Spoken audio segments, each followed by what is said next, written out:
দেখুন বোন, নিজের ছবি আদান প্রদানের ক্ষেত্রে যথেষ্ট হুঁশিয়ার থাকবেন, যথেষ্ট সাবধানতা অবলম্বন করবেন। অনলাইনের জগতে এসে আপনি যদি মনে করেন যে একটা ছেলে ভালো পেয়ে যাবেন, এখনকার দুনিয়াতে অনলাইনে এসে একটা ভালো ছেলে পাবেন, এটার আশা ভুলেই যান।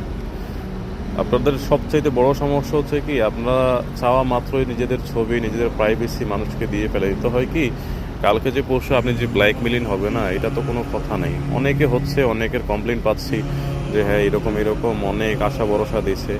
দেখুন, কোনো ভদ্র ছেলে আপনাকে সাইডে এসে কোনো মেসেজ দিবে না। যে ছেলে মেসেজ দিবে, এ ছেলে প্লে বয়, অনেকের জীবন ধ্বংস করে আসছে। এদের কাজ হচ্ছে আপনার জীবন ধ্বংস করা।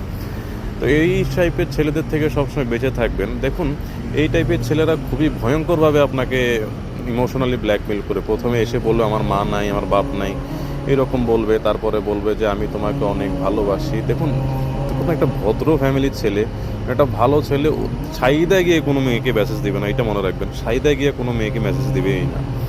তো যে অনলাইনে এসে যদি আপনাকে কেউ এইটার বলে যে আপনি সুন্দর বা আপনি এটা আপনি সেটা, ভাই ওই ছেলেটা 100% ফেক।